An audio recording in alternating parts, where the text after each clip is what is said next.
So, when the public became aware that Bud Light had brought on Dylan Mulvaney to help promote Bud Light, this caused a reaction. It caused a reaction because a lot of people don't like Dylan Mulvaney because they see this person as doing woman face or performing an insulting stereotype of femininity. And it seems like it might have focused a lot of people's frustrations with having what is seen as a political gender movement constantly jammed down their throats. And I think that the vast majority of people don't care what adults do. They don't care if people are transgender or not. But I think once it became clear that there was an attempt to indoctrinate children into radical gender theory, far left radical gender theory in the schools, starting as young as kindergarten, for God's sakes, and then the drag shows for kids and all of that. I think when people saw this, and in particular that it's Dylan Mulvaney, which many people see as performing some kind of gross caricature of womanhood, when people saw that, it seems to have focused, it seems to have harnessed the frustrations of millions of non-woke people, and we might actually be seeing here an actually effective boycott targeting this one brand. Perhaps, making an example of this company. Here's the headline: Bud Light suffers bloodbath as longtime and loyal customers revolt against transgender campaign. In Bud Light's effort to be inclusive, they excluded almost everybody else, says a St. Louis bar owner. Yeah, and that's the secret about inclusivity, right? It's actually about exclusivity. It's about excluding the people that don't fit into their woke plan. Says customers nationwide revolted against the nation's top-selling beer brand after it stepped recklessly into the culture wars last week with its new spokesperson, transgender TikTok star Dylan Mulvaney, according to bar owners and beer industry experts around the country. Now, a lot of people think that Dylan Mulvaney isn't actually really trans, that this is just an act. Some people think it's an Andy Kaufman style thing. But there's a lot of people who just think it's just too absurd or too insulting to be legit. But anyway, quote, I think society flexes its muscles sometimes and reminds manufacturers that the consumer is still in charge.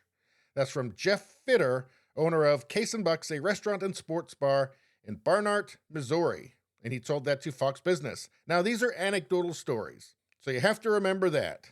He cited sports fans, working people, and women as loyal Bud Light consumers the brand has suddenly excluded in its race to go woke. Says sales of Anheuser-Busch bottled products dropped 30% over the past week, while draft beer plummeted 50%, the owner said. Similar stories are found around the country. So let's see, at this Braintree Brew House in Massachusetts, Bud Light normally outsells Miller Lite and Coors Light 25-1. Not this week. It says that 80% of Bud Light drinkers ordered something else this week, while 20% who did order Bud Light weren't on the social media and hadn't heard yet about its new transgender pitch person.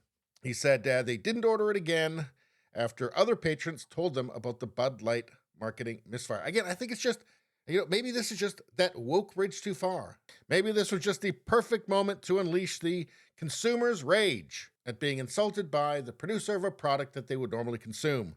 Let's see, at one pub in Hell's Kitchen, a New York City neighborhood known for its large and vocal gay community, reported that Bud Light draft sales dropped 58% this week, while Bud Light bottle sales were down 70%. So that's in a neighborhood known for a gay community, and they're seeing 58% and 70% drops. That tells you something, doesn't it? I think maybe that tells you that the L's and the G's and the B's aren't totally happy with what the T's are doing, and in fact, actually, a lot of the T's aren't happy with what's happening in their name. You'll never hear that in the mainstream media, but on social media, you'll see it.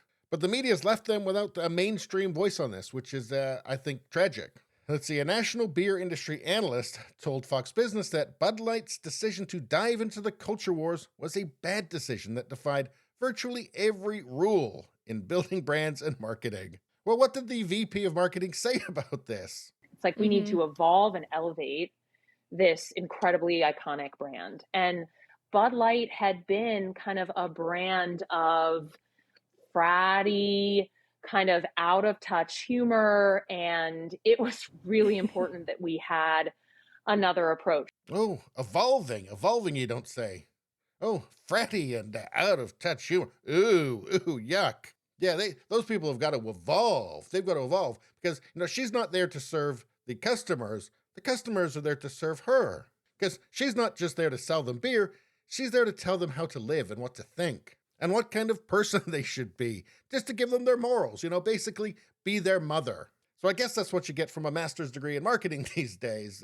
You don't learn how to market, but you do learn how to be brainwashed and woke. Here, there's a dart league sponsored by Bud Light that typically would sell 3 kegs of Bud Light at an event, total of 495 12-ounce pours. And apparently the bar sold only 4 12-ounce Bud Light bottles this week as the dart players held a mass protest against the league sponsor. I think this might be a social movement here, where everybody's just decided you can't boycott everything, but we can all boycott this. And this is actually a great strategy because it's going to terrify everybody else. Who else is going to want to be the next target? Now, again, these are only anecdotal stories, but it feels to me like there's something to this.